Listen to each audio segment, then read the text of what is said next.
King Charles and Pope Leo XIV set to pray publicly together in the Sistine Chapel, a historic moment that could change the future of faith and royalty forever. Welcome, beloved viewers of Crown Chronicles, your ultimate destination for royal revelations, historical deep dives, and the most talked about events from palaces across the globe.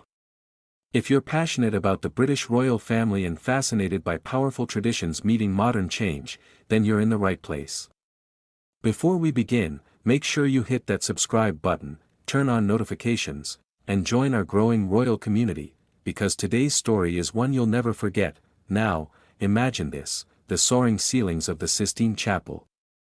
Michelangelo's breathtaking frescoes towering overhead, the air thick with centuries of sacred history, and standing beneath it all, side by side, King Charles III of the United Kingdom and Pope Leo XIV, preparing to kneel in prayer before the world. Yes, you heard that right, in an unprecedented move. The British monarch and the head of the Roman Catholic Church are reportedly preparing for a joint public prayer ceremony inside the Vatican's most sacred chamber.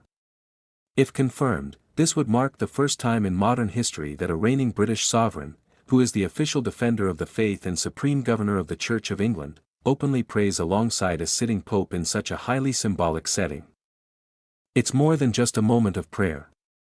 It's politics, religion, history, diplomacy, and legacy, all converging into one powerful moment. But how did we get here? What led to this bold collaboration between two of the world's most influential spiritual figures? And what could it really mean for the future of Christianity, and the monarchy itself? Let's dive in. For centuries, the relationship between the British Crown and the Vatican has been complicated, if not outright tense.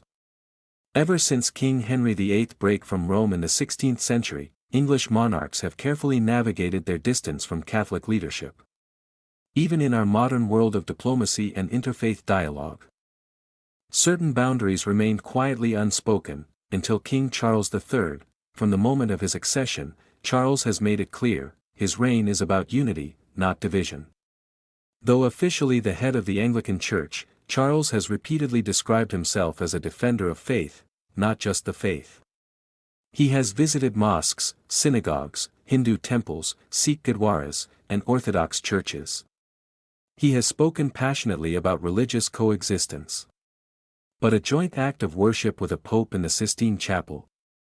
That is something even his late mother, Queen Elizabeth II, never attempted, according to senior Vatican sources, and quietly confirmed by officials within Buckingham Palace. Negotiations have been underway for months. The idea reportedly came up during Charles's private audience with Pope Leo XIV earlier this year, when both men discussed the rising tension across the globe, wars fueled by religious divisions, growing secularism, moral uncertainty in society, and the need for spiritual leadership to rise above politics. One Vatican insider allegedly described Charles's response as deeply emotional.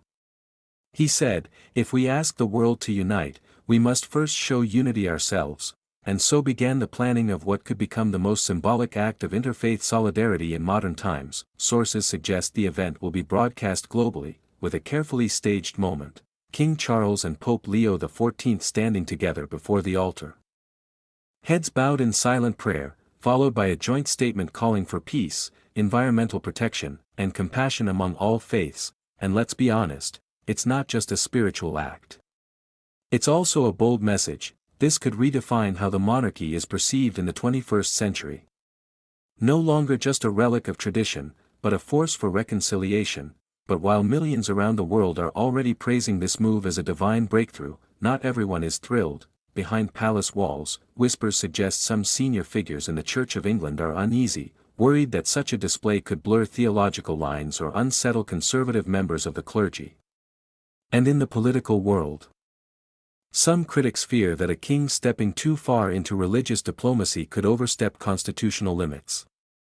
But Charles, ever steadfast in his beliefs, reportedly told advisors, "If faith has no courage, it has no purpose." Powerful words, and let's not forget the royal family dynamic.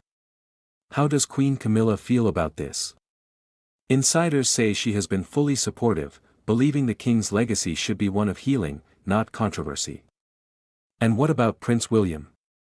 Reports say he respects his father's vision, though he is taking a more measured and cautious approach. knowing that his reign will follow. Even Prince Harry, from his home across the Atlantic, is said to be deeply moved and plans to watch the ceremony live.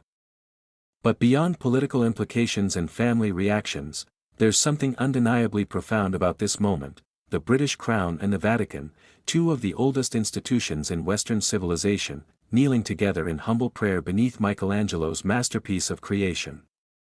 Imagine the cameras slowly panning upward as the creation of Adam looms above them, God reaching toward man, a symbol of unity and divine connection.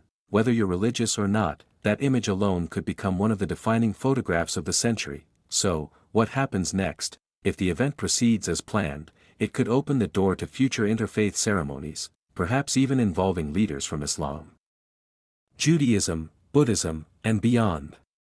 Charles may be quietly building a coalition of global spiritual leadership, something the world hasn't seen in centuries.